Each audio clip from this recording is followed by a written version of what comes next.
Remember that affluenza case where a rich teenager was involved? I believe it was in killing one or two people while drunk driving. And a judge basically said, listen, because, and his defense attorneys argued, because of how he was brought up in this super rich family where he didn't really understand that his actions might have consequences, we can't really punish him too harshly. I have a new story for you that's even more ridiculous, and it's about a Superior Court judge who sentenced an heir to the DuPont fortune to only probation, listen to this, for raping his own 3-year-old daughter.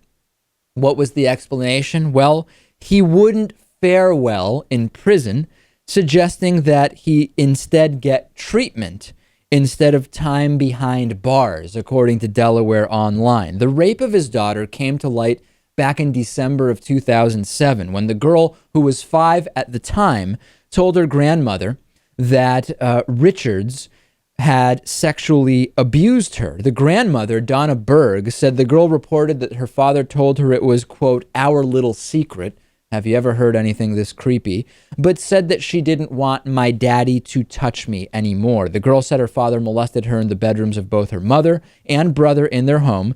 And the court records show that Judge Jan Jordan's sentencing order for Robert H. Richards IV say that she considered some unique circumstances when sentencing him for 4th-degree rape, by the way. And her observation was that prison life, listen to this, would adversely affect Mr. Richards.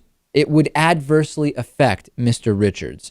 Yeah, when you rape a 5-year-old and you go to prison, it's not expected to be this wonderful experience. And we can have a conversation, which we have all the time, about the effectiveness of our prison system, about the revenge aspect of our prison system, the disproportionate application of harsher penalties, including the death penalty, towards minority and poor defendants. We can talk about all those things, but all else being equal, this guy not being sent to prison because as a super rich guy he wouldn't do well there is completely extrajudicial and ridiculous, and it only further confirms that we have two legal systems, two justice systems in this country. One for the rich and one for everybody else.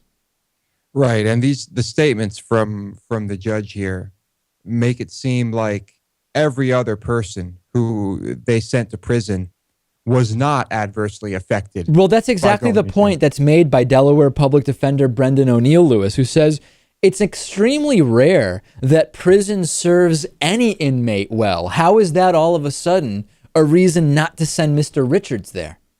Yeah, you know what? And I'm sure if we could do the research at some point, there was talk of some lofty financial transaction here. I can only imagine. I don't know, though. Is there anybody in our audience who can make the argument that if Mr. Richards were a poor guy with no money for defense attorneys from a bad part of town, maybe not white, let's just throw that in there, although if you're already poor, then you already have strikes against you in our legal system, that he would still be having just probation? Can anyone honestly make that argument? I certainly can't. If you think that's the case, email me. I would love to hear the logic from you.